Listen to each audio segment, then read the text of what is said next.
And we're back for another episode of the Savoir Brooklyn podcast. It's your boy P and L, purveyor of all things pistachio and pumpkin spice. And it's the spring now, so you're gonna see the best of my 3/4 zips.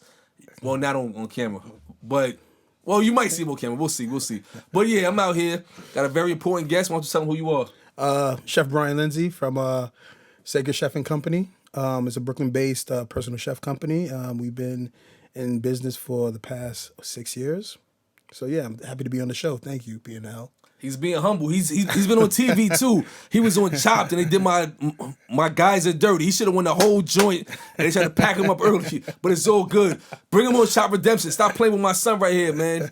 Cook his ass off, man. Listen, it's great to have you here, man. Thank you, Part of what we do on this podcast is we explore stories of dope people in the town and stories like yours and also careers like yours, right? Like, it's very different because there's not too many black chefs that come on camera and that kind of stuff. Yeah. And I think, when you go to like a hood school and say, what do you want to be? Most people will say, MJ or Kobe or LeBron or Ja Morant pre-gun charge. Yeah. They're not going to say, chef, right? Yeah, so it's dope that you are a chef. Your food tastes amazing. Thank you. Let's start at the beginning. So where were you born and raised? Where'd you go to high school? Like, tell us like the genesis of your story. So the genesis of my story is this. I was just a very curious kid, you know what I'm saying? And got myself in a lot of trouble that way. So my mom would always be... You said a lot of trouble. You shooting shit up or you was just like... No. Okay. You gotta clarify that for the people. Nah, as a little kid, you know what I'm saying? You 4 or 5, you know what I'm saying? You get yourself in some situations and stuff like that. So I'm kind of dealing with like the alpha, the beginning of like my interest in food. And my mom would be getting pissed at me and she's like, you want to sit in the kitchen with me? And mom, when she's whipping up food for dinner for the family and stuff like that. So I'll just be sitting there bored out my mind because I can't leave. So I would just watch her, you know what I'm saying? And from just watching her, it's just like a TV series, like you watch on Food Network or, the cooking channel, you see somebody cooking. And so that like piqued my interest to say the least. And, later on in life, I never knew that this would actually be my calling. So, I want to thank Mom Dukes, Dorothy Lindsay, for the interest in food. That's fire. So what's your background? Are you regular black? Are you Haitian? Are you Antiguan? My family... From Gully side? Oh, nah, my family... Yeah, Gully side, but yes. My family comes from Jamaica, both my father and mother side. My father, he comes from Portland, Jamaica, and my mom, she's from Port Antonio. And so they met when they were actually... When my dad was done with the military, Jamaican military, actually, he left for, a better life in America. And he met my mom at some party. And he like scribbled down his number, was like, yo, call me sometime. And so basically my mom at the time had my sister. And so she wasn't really looking for anybody. So she put his number in the Bible and just left it as is. And long story short, I forgot how they met, but once they met again, when she called him up and stuff like that, I don't know how long it took. But for like 1 year, every Sunday, he'll bring her flowers and newspapers. And so that already told me you have to be a consistent person. If you want to be in somebody's life, you have to be consistent, never no days off, So that, as a man, I learned through my father how to like court a woman. And even Courts? Oh man. Yo, you talking oh man. At the risk of getting, Kevin Samuelized, courting women, like, do women even... Anyway.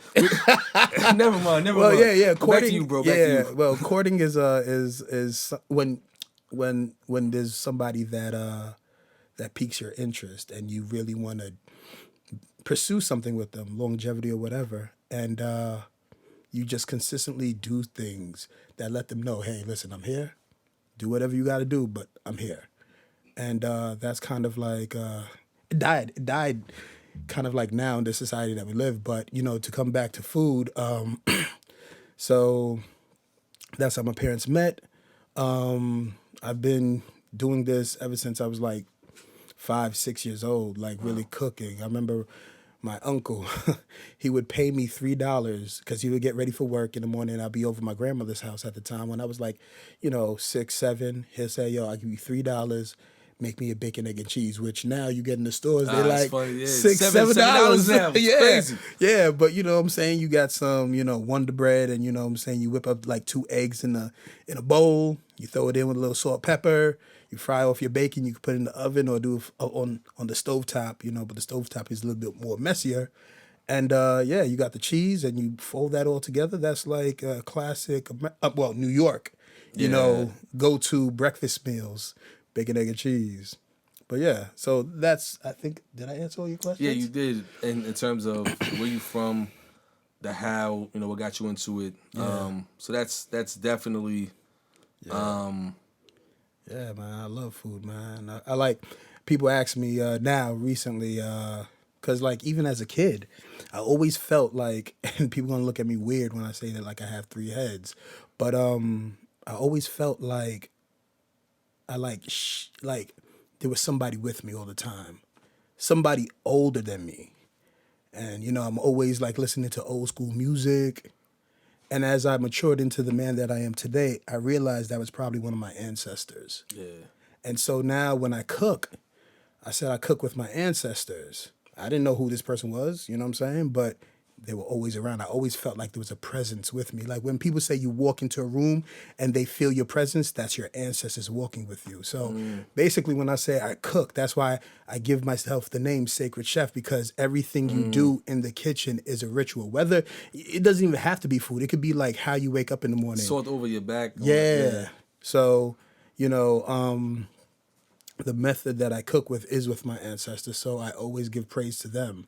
And thank them. So I'm like the vessel that, is the one that's operating. But, the people who are working with me, I know some, I don't know some, but I thank them. And the food is busting. Thank you, bro. Why work in Brooklyn of all places? I know you from here, but why Brooklyn and not like Manhattan or Queens or Jersey or somewhere else? Well, Brooklyn's home. And, home, you feel the most comfortable place to be, and I feel like there's such a plethora of different cultures, in Brooklyn. And, I do work in the other boroughs and other states and stuff like that, but Brooklyn is always home. Brooklyn always feels good to be back, to go to some of the iconic places, you know what I'm saying, like Junior's, but I really don't mess with Junior's like that anymore, but to each his own. The cheesecake, you still get my mom baked better cheesecake than Junior's. I'm sorry, hands down, you know what I'm saying? Okay. I'll put that on everything. I gotta put an order in. Okay, most definitely, please do, man. It's just like nothing feels better than home, so that's why I choose Brooklyn. No doubt. So you grew up cooking. Yeah. Where'd you get your formal training, or at what point did you say to yourself, at what age you said, you know what, I can make this a career? Because in high school, a lot of us are like, you might get a city job, you might go to college or whatever. At what point did the light bulb turn on and you say, I'm going to be a chef? Well, I start from here. Like, with your passion or your life purpose or whatever you want to call it, it didn't always start like that. So, like, even when I was cooking as a younger kid, I would watch my mom, and she had a friend from a Greek friend. So at the time, I was like, a kid in the 80s. So this is before like foodie was an actual term being used. But she had a friend, Italian friend. So her background was like cooking like, Hunter's chicken and like chicken Parmesan and all of that. Then she had a friend from the Mediterranean. So her mother would always come in, and her universal language was like cooking for us. Like, that was her love language.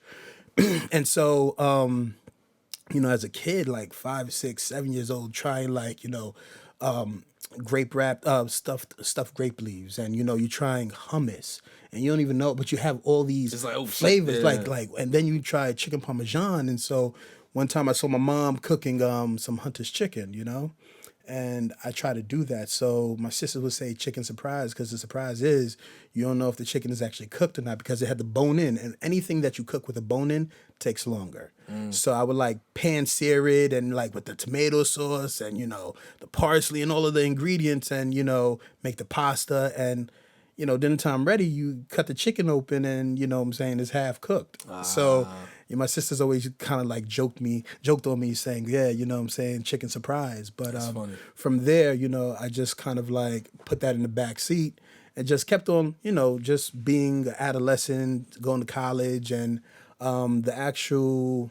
Where'd you go to high school? Where'd you go to college? Well, I go to high school. I went to high school at Brooklyn College Academy, BCA. I really wanted to go to telecommunications, but my mom was like, you know what I'm saying? My mom was like, no, because I wanted to go with my friends. So my close friends, they were going to telecommunications. I'm rolling with you. My mom was like, no, you're going to go to BCA. I'm like, Was it why? a good school? It is a good school now, but back then it was just like the beginning because it expanded to high school, So at that time, back in 2002, like It's 2000, yeah. 2000s, Yeah, it was just like, oh, I don't want to go here.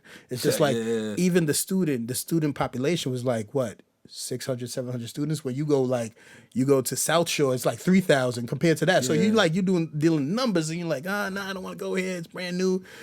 But I went there, and it was a great experience because we actually spent our junior and senior years on Brooklyn College. Nice. So we got like a taste of what college life was like. So I'm like, anybody who has kids who, they really don't know where they want to send their kids to, BCA is a good place to start. And they're not paying me to say that. I'm just saying, in its entirety, I learned a lot. But then, I got into college and my undergrad was marketing. I got an associate's in marketing, and then I went to the CUNY Baccalaureate program. The CUNY Baccalaureate program was something where you could create a major that is not offered in any of the CUNY schools. So what I did was international marketing, and I was able to pick the schools that kind of like gravitated towards that and make that my degree. And so I did that, and after I graduated, well, not even after I graduated, during that time in my junior and senior year of college, I was sitting down in one of my marketing classes, and just like a light bulb that just like flashed in my head, I was just waiting for the professor, and it was just like, yo, I need to go to culinary school. It was just like, it was plain as day, clear. Like you see a vision, that vision was like, go to culinary school. And from that, after I graduated with my degree in international marketing management from the CUNY Baccalaureate program, I enrolled back into City Tech. And from City Tech, I was able to meet a awesome professor, Professor Hoffman, and she believed in me because I sat down with her and I just was just telling her how interested I am in food. And I already knew the back of house was where I was at. I didn't like hotel management. I didn't like front of house. Back of house is where I'm at. And ever since then, a lot of professors kind of like geared me up to like, really sharpen my skills in that category. And they were able to send me to France to like, they had a program, study abroad. And study abroad is normally like a month, but they also have a work abroad. And I never really heard about that. So I'm like, all right, cool. Never heard about that either. That's crazy. Yeah, in the CUNY system. I'm saying you could go to, Shout out to CUNY, man. Yeah, shout out to CUNY. They had this program where work abroad. So I was there for like 3.5 months to the south of France, which, as a black man, I've traveled before, don't get me wrong. But to be in Europe, and to be able to harness my curiosity and my interest towards something that I love, it was amazing. It was an amazing experience. I was at a small town called Saint-Savin in the south of France for 3.5 months. So I went out there in May, came back like September. My French is still rusty, but... Sacred bleu. Je suis fatigué, which means I'm tired. Tired, yep. Yeah, so... but yeah, I learned a lot. I learned a lot because when I went there, I said, I know nothing.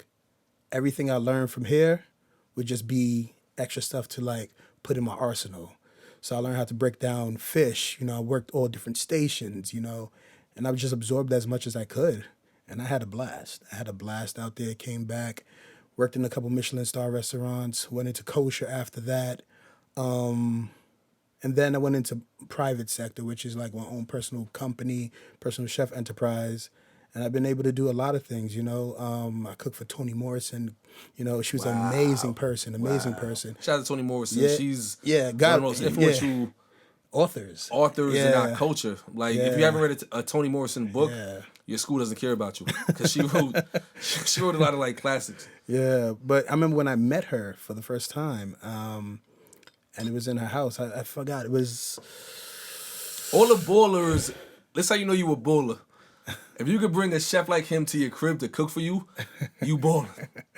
Yeah, I appreciate that, Yeah, man. I mean, Thank you. I brought him to my house a few times cook, but seriously, think about, instead of going to a fancy restaurant, air quotes fancy, find you a fancy chef and have him or her cook for you in your home. It'll change your culinary experience, especially if you pre-pick the menu and all that kind of stuff. They curate it for you. Yeah. If not, then you know what I'm saying, they just caterers. That's the difference between a caterer and a personalized chef. Like, we curate events for people. Now, every time I've hired you to cook for us, Yeah. I felt like, one, the food tastes amazing, but I also feel like it's way more personal. Yeah. And it's like, I just tell you, you know, I want to eat food that reminds me of like Barbados, and then you come back with a menu, and I'm like, oh wow, this is crazy. And then I'm like, wait, like you made this in my kitchen, and Cuckoo like, and flying fish. right? And yeah, you might do some pre-prep stuff, but it's amazing how you can get a different kind of culinary experience, a more personalized experience, and build different kind of memories. Like, I remember every single time you cook for somebody in my family, and I also remember the times you cooked for my friends. Yeah. Excuse me. And I remember that first time, I'm like, when I walked in the kitchen, it was like, oh, we're having a chef cook, and I'm like, yo, this looks mad familiar, right? And I'm like, yo, I know him somewhere, but I'm like, do I know him from like Chopped. from like Brooklyn, or do I know him from like where do I know him from? Yeah. And then you just doing your thing, cooking this and the third, and then my friends was like, oh, you know, he was on Chopped. I'm like, that's what it is, because we watch Chopped and Food Network religiously. Like Bobby Flay, my guy with a Guy Fieri. Triple D's, food and housing stuff, like, you know, show my age, but that's all I watch. Yeah. Food, housing, and power. But talk to me a little bit about how you were able to translate your training and everything else, private chef, own business, to now you're on like a national show. Like one, how'd you get there? And two, what was it like? Funny thing you asked me that, because I applied twice to Food Network's Chopped and got like, they didn't even look at my thing. So I'm like, you know what? Screw y'all. So I remember I was done with a semester at the time, and I remember the same professor, Professor Hoffman, that Shout out to Professor Hoffman. yes, thank you. Yeah. She actually told me, like, I want to send you, like, she sent me to France, and, you know, had amazing experience. And I remember she reached out to me one time, and she's like, Bryan, you know, somebody approached me from Food Network, and I think you should apply for this. And so I applied, and, you know, I'm like, you know, filled out the paperwork again for the third time. You know, it's just like a job application. You know, you upload your resume, and then they say, please fill out the resume or application. Be like, yo, I did it already. So it was just kind of like the same kind of like mundane task. And I remember I filled it out, and my friend at the time was working at Food Network. And so I just called him up. I was like, yo, man, you know, I'm applying to this stupid application to be on Chopped. He's like, you applied? He's like, send me your application. Now, I didn't call him to do that, but he put in the right hands, you know, went through the process. You know what I'm saying? It's like 6 months, the whole process. You go through a lot of interviews. So what would you make for Obama if he was in front of you? Peanut butter jelly, nigga, put me in the fucking show. You know, but yeah, it was a journey, and the journey, you know, I just feel like I got shortchanged. You know what I'm saying? That's how I feel, but it is what it is. But nobody on there made better food than you. No, I'm not saying it's a competition, but I just felt like I got pigeonholed in a sense. But I'm not saying nothing, but it is what it is. Great experience, you know. Took that and just kept it moving, and you know, from there it was just like, what do I do next? And I always have a creative mind, so I was like, let's do a pop-up. And you know, how I started even with seafood alone. I always would see like low country seafood boils and then New England clam bakes, but I was like, yo, we really don't really have any good seafood. So back in 2015, I started something called the Brooklyn Boil, which I'm gonna be like doing like some seafood boils, doing different pop-ups at different establishments in the summertime coming this 2023. But it was just like mixing that together, and like before the boil and stuff like that. This is before the boil, so I just love like cooking with dope ass ingredients, you know what I'm saying? Having people who appreciate what you do, and just the feedback, alone. No well done steaks. No well done steaks. Cardboard boxes, you mean? Yeah. But yeah, that's kind of like what piques my interest. I look at the trends, the food trends, of that year, and how could I fit my ideas into that. I look at, just going out and experiencing, a dining experience could really kind of like motivate you to like come up with a new dope dish or a new idea that could like catapult whatever ideas you had in your chest. It's just like there is a rhyme to the reason, but you have to find your rhyme. You know what I'm saying? Kind of roll with that. And I stay in my lane. So I'm not a mixologist, but I can make cocktails. But yeah, food is my love language. And when I cook for people, that is my love language. That is to say, yo, listen, hey, I care about you and I care about nourishing you. So, it's just like my life path number. So my life path number is a 6. If you don't know what the life path number is, I would say to look it up. It kind of like will show you the direction of the life you have to live. Yeah. And so basically you add everything up. You add up your birth date, Everything in the universe is like a 1 digit, 1 to 9. When you add up your birthday, so my birth date is February 18th, 1984. I add that all up, it's a 33. 3 plus 3 is a 6. Now my life path number is a 6. If you Google life path number 6, is to nourish. A chef, that's what I am. So I'm nourishing people through food. So everything goes hand in hand. That's why it's sacred. You know what I'm saying? So now you get the rhyme to the rhythm, a method to the madness. You understand the madness. 0222, that's 6. 226, yeah. 84, so that's 12 plus 6. 12 plus 6 is 18. So 1 plus 8 is 9. So yeah, your life path number is a 9. So I had to look that up. Yeah. Okay. Yeah, because I've heard about that before, and every time I calculated it was like a 2 or a 1. But I think I was calculating it wrong, because different ways online will show you take your birthday and then add on more stuff to it. And no, it's just like you just added just like a linear, okay. The day, the month, the date, and then the year. And even if you come up with like 1982, you know what I'm saying? You add 1 plus 9 plus 8 plus 2, whatever you get, you add that together, and then you just reduce it. Until you reduce it down to like a single digit. There you go. There you go. So for somebody watching this that wants to say, you know what? That sounds lit. I want to be a chef. What would be the first thing you would tell somebody to do if they wanted to like bring into the business? Do you love it? Or is this just something that just piques your interest right now? Because with things you love, you know what I'm saying, you have to go through hardships. You have to go through the ups and downs, So if this is just something for the season, I say, yo, balls to the wall, go do it. But if this is a lifelong process for you, I would say learn as much as you can. Never stop learning. Never stop learning. Humble yourself. There's a saying, you either humble yourself or life will humble you. And this is for the arrogant chefs out there.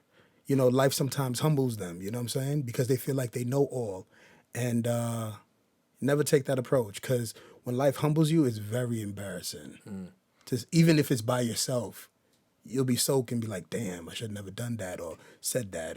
So you always come from a place of humbleness.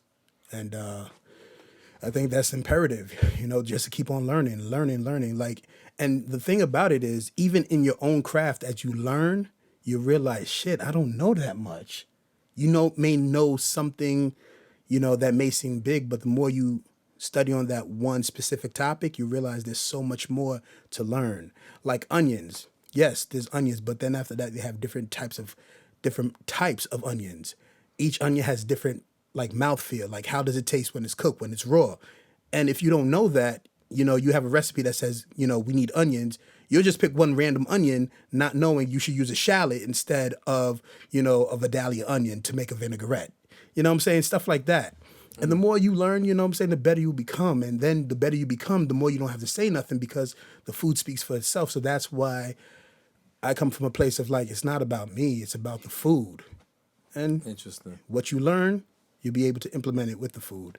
Food doesn't ask for a lot of ingredients. Just let it shine for itself. So, that's the way I go. Okay.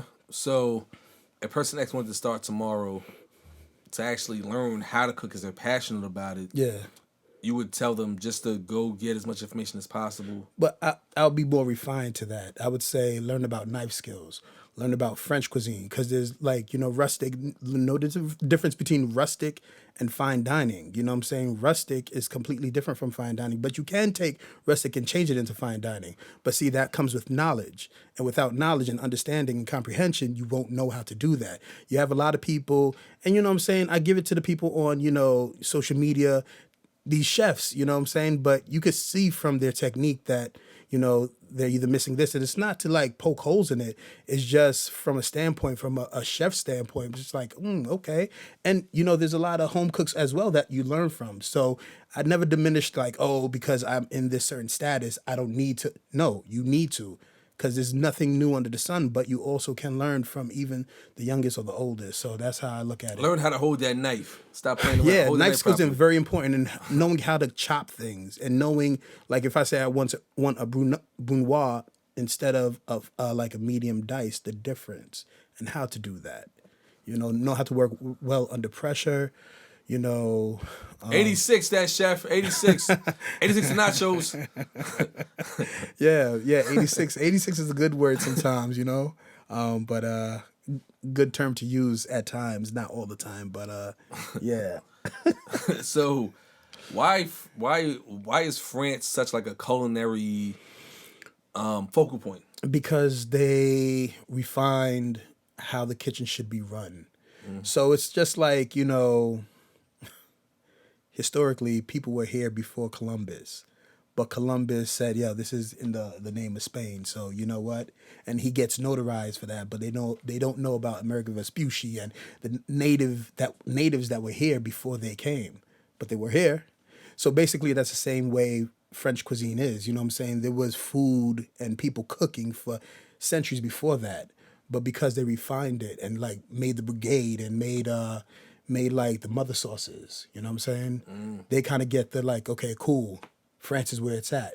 Because that's where it started. You know what I'm saying? The refinement of food in the global spectrum of just like how food is supposed to be restaurant. Yeah, that lifestyle. Well, I don't know even where restaurants started, so I got to do my research on that. But, that's a good place to start as well. See where's the first restaurant. And restaurants, the meaning behind restaurants is to restore. So that's why people go out dining, because it restores them. Like after a long day of work, they can have a drink and have some food and go home and feel satisfied. So, yeah. whoever thought of cacio e pepe, bless your heart. That's Italian. That's my Italian go-to pasta. right now, man. That and veggie lasagna. Like, those are like my go-to dishes when I eat out. If I'm not at your spots, Yeah. getting like, your stuff. Your broiled oysters are different, though. Yeah, Well, that's yeah. a story for another day. Thomas Downey, yeah. And that's also somebody who a lot of people don't know about, but his name goes, in the food world a lot because, watch High in the Hog. That's all I can say. Watch High in the Hog and you figure out who Thomas Downing is. Now, when you say High in the Hog, is that the kind of documentary that we'll get canceled for? Is it like, Nah. I No, gotta make sure. it's a documentary where you... I don't want to retweet a link and all of a sudden, you know what I'm saying? Nah, I'm kidding. Nah, it's just a documentary, and documentaries kind of like dig deep into the truth, and it just reveals a lot of stuff about like the cuisine, American cuisine, the landscape of it, back in the 17 and the 1800s, macaroni and cheese, which everybody loves, and you know what I'm saying, who derived that, why they did that, and the process. And then So same thing with Nathan Frankfurter, who is the father of the modern glizzy. You can say I don't know nothing about that, but yeah, you know, I go do my research on him. So Now like he made Nathan's restaurant. yeah. All right, so now you got to give us a high and a low in your career thus far. A high. There's been many highs. I would say like a high, a natural high would be the first year I worked for a camp at Burning Man. I never knew what Burning Man was at the time when I applied. I thought it was, they said Beanie Man. So Yeah. Beanie Man Bernie is Mac, Beanie Man, what? nah, you know what I'm saying? He's a reggae artist. So like, I know Beanie Man, but when they say Burning Man, I was just like, piqued my interest. And I love to challenge myself as a in my craft. I like to challenge and to see where I could like actually push my skills too. And so when the woman said, yeah, you know, we'll be cooking in the desert and, you know, there may be some sandstorms. When I heard sandstorms, I was like, yo, bring it on, lady. Got the job, and it was just like a whole new world in a sense. You know what I'm saying? Like, just the amount of love that was just like everybody that you like interacted with was so happy. Whether you're on drugs or not, you know what I'm saying? It didn't matter, but it was just a place of just happiness. And just being somebody from New York, you know what I'm saying, where, you know, somebody could jump on the train tracks and people get pissed off, Yo, not get on the because tracks. not because they jumped on the tracks, but now they're gonna be late for work. You know what I'm saying? It's that kind of mentality, you know what I'm saying, to being in a place where everybody's just like happy, you know what I'm saying, dancing, chilling, just enjoying life. Just the simplicity of just enjoying life and being happy. You don't know how like difficult it is for people to be in that kind of like state. So being there and cooking for people is one of the highlights, you know, of my career. To learn and to like learn about affirmations and, you know, to grow in that, you know, was really dope. It was really, really dope. One of my lows. Whew. Let me see. I wouldn't call like Or like a teachable moment. a teachable moment. Yeah. A lesson. Yeah. Working, you know, you understand sometimes you bring work when you go home, sometimes you bring work home with you. You bring certain attitudes with you. You learn. And I remember, you know, on multiple times I've worked with like family and friends, and like we're in the kitchen and like I'm in kitchen mode. So it's a different person you're dealing with, you know what I'm saying? And so sometimes they would actually bring me to the side, be like, yo, listen, you know, you've been yelling at me and I really don't appreciate it. And even as a man, and because I care about this person and I'm not deflecting, I'm taking accountability for my actions, I have to like, damn, you fucked up, Bryan. And learn how to like communicate yourself in a high stress environment, but not raising your voice. So that even stretches you. So I wouldn't call it a loss or a low. I would call it a lesson. So even when you do have lows, there are lessons to be learned. It's never a loss. It's always a lesson. And that lesson makes you adds more value into your bank. So when you come back, you know what I'm saying, you're worth more, you know? I mean, in that setting though, if it's like, I need 10 oysters. You can't say, I need 10 oysters. I need, oysters. Where my oysters at? Like, but there's a way, you know what I'm saying? You could talk, I could be like, yo, I need fucking 10 oysters right now. Or be like, chef, when can I have those oysters? 15 seconds, chef, when can I have the, you know what I'm saying? It's just that repetition of that voice. Listen, as I am an expert at watching shows about kitchens. Yeah. So like I watch Restaurant Rescue, Bar Rescue, and all that. Yeah. And I can see like on opening night is like 10 oysters was like sometimes you gotta just like, yo, my oyster, like, yo. And to add to that, I do yell at times, but at the end of the shift, be like, chef, this was business and I apologize if you felt any way. And that's just even like, even if you have to yell at certain times, yeah, you gotta fucking yell. But then after that, you pull them to the side after, not in front of people, nothing like that. I'm never believing embarrassing anybody, even if they did you wrong in front of other people, because that's humiliating. So you bring them to the side and you talk to them. Be like, listen, chef, today was a little bit hectic. I didn't mean to yell at you. If you felt any way, I apologize. I don't see you keep on doing that over and over again because that's manipulation and abuse. But, you know what I'm saying? Where to like, all right, cool, let me not, raise my voice. But just like I said, just keep on, hey, chef, when can I have those 10 oysters? That's the next time we'll interact. Instead of yelling at you, be like, chef, I need those oysters ASAP now. And you'll feel the pressure to like speed up and, so you get me off your back, you'll do it. You know what I'm saying? So there's ways and methods to get the point across, but not in a manner where somebody feels like you violated them. So yeah. That's interesting. I mean, as a person on the other side just ordering mad shit, it looks like it's fast paced in most kitchens. Yeah. But I think most environments are kind of fast paced. Like whether it's the creative world, like I've been in situations where I've seen people putting on like a production. Someone's walking by and it's like, we need to be ready in 10 seconds, and they don't like. There's a certain amount of urgency because you are like the head chef, so it all falls on you. So of course you want to have a good service, right? You want everything to go well, and I think sometimes people don't take enough ownership of their task. If they're a sous chef or if they shucking muscles or whatever, if the urgency is not there or the attention to detail or the care is not there, and they don't care as much as you do, that can be frustrating too. So I see both sides of it. And like I said, I watch a lot of like Bar Rescue and like Gordon Ramsay stuff. Yeah, Kitchen Nightmare, and he's just like, hilarious. "Are you serious? I wouldn't eat that with your tongue." Yeah, but there's truth to what he does. I'm saying, the restaurant.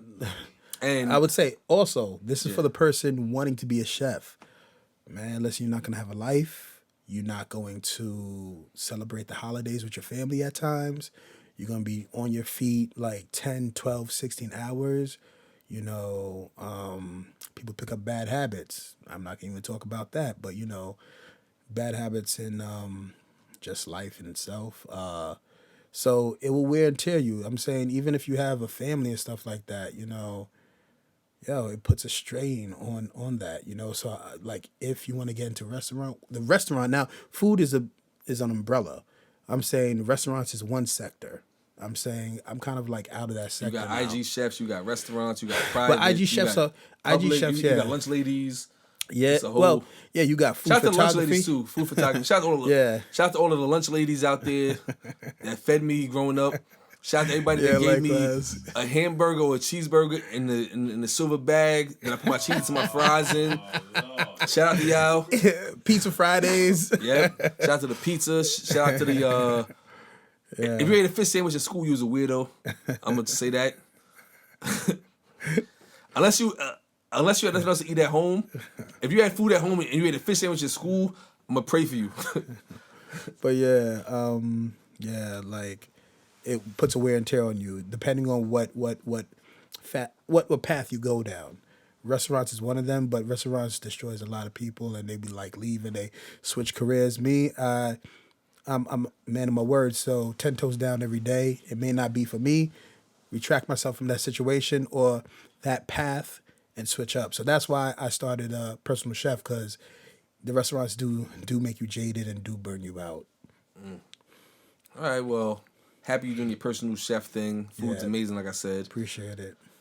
Now we're going to some rapid fire questions. You ready for these? Of course. All right, so 86 one or keep one. We're going to go ackee and saltfish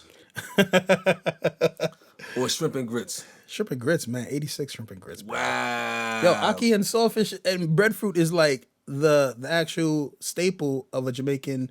It's the national dish for Jamaica. How could I that be like, saying F Jamaica, let's go with the shrimp and grits. You know what I'm saying? We have porridge, which is like cornmeal, yes.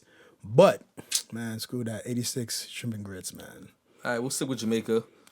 Vibes Cartel or Movado? Vibes all day, bro. There you go. Free World Boss. Appetizers or dessert? Wow. That's a good one. Fuck. I have to 86 apps because desserts is the last thing you have before you leave. Unless you like one of the weirdos that come into the restaurants just to have desserts. You know what I'm saying? And screw the appetizers and stuff like that. And not really weirdos, but you know, they have a particular taste, you know. But yeah. Also, I was speaking to a friend. There's a woman on IG. I have to find out. But she said she could watch what you eat and tell you about your traumas. Can you imagine? Can you imagine? I gotta meet her. I wanted to watch me eat and tell me my trauma. I know me because I was like, yo, I love sweets. Sweets is a coping mechanism for stress. It's funny because it brings comfort. I don't eat a lot of sweets. I eat a lot of like savory stuff. Like I eat like jalapeno chips. I got like bags and bags of jalapeno chips in the house. Right? Like, does that mean, oh, he needs a hug? He needs a hug? I don't know. Sam said it means I'm angry. I don't know. I gotta you just like spice. That's the thing. You like spice. You like that challenge. You like adversity. I don't know. I'm saying. I don't like adversity. Like I told the big homie guy earlier this year, I said, bruh, they keep saying that you save your best battles for your strongest soldiers. Bruh, I'm retired from active service, bruh. I'm retired. Like, chill out on me, please. Yeah. All right, chop the Bobby Flay or beat Bobby Flay. I'll do beat Bobby Flay, then go to chopped. Okay. The best food that you've experienced on the other side, New Orleans or New York? New Orleans, bro. New Orleans. You're going to get a lot of hate behind that one. Listen, bro, they can hate all they want, but when they actually taste that food, it's just like magical, man. Those Gulf shrimp are definitely different. Yeah, man. Yeah. All right, and the last one is we're gonna do 86 one, keep one. Jerk chicken or stew chicken. Stew chicken, 86 stew chicken, bro. What? Stew chicken, bro. No. No man. such thing, man. Yo, nah, bro. Jerk chicken all day, every day, man. I'm like, listen, put me on a deserted island, one dish I can have for life, jerk chicken every day. That's how much I love jerk chicken. Now, jerk chicken is definitely fire. Shout out to Yard Man over on Church. He got some fire jerk chicken. He'll be on here at some point in the future. But appreciate you having the time to pull up. No problem. Thank you. Let them know what you're doing now, how they can find you, if they want to hire you, what you got going on in the future. Plug all your stuff. All right, cool. So you can find me on Instagram, Sacred Chef NYC. That's a personal curated Brooklyn-based company. I also have my sister company, which I'm working on, Jane and Mary. It's infused. So we do CBD, THC, shroom microdosing. We do different types of dinners, different events, flower shops. All gas, no breaks. And the funny thing about that is how I came up with all gas, no breaks is, I remember it was New Year's Eve 2022, and I was parking my car in the parking lot, and I pumped on the brakes, put it in park, and then I had to like go out and check something, jump back in the car, the brakes fail, and I already pressed on the gas. So I'm like, I'm freaking out, not hitting no cars, but I can't stop the vehicle. And so I see the walls, so I was like, you know what? And I'm not even thinking about, the emergency brakes. Yeah. I'm just getting ready, preparing myself for this impact. And that's where the all brakes, no gas, no. That's where all gas, no brakes comes into mind. You know what I'm saying? Oh man. But yeah. But yeah. And so yeah, I just have that. And I'm gonna be doing some. You just check on Instagram. You'll see me doing different events, marketing for different events that I'm going to be doing, different restaurants, different pop-ups, different events, festivals. We're going to be doing Vegan Dale this year in September, so I'm really looking forward to that. And that's it, man. Appreciate it. Well, it's another great episode of the Savoir Brooklyn podcast. Check us out. Follow us. Yes. Episodes on YouTube only, so make sure you subscribe there to get the episodes. Follow us on the gram, Twitter, and TikTok, or Savoir Brooklyn, Savoir BKLYN. Over and out.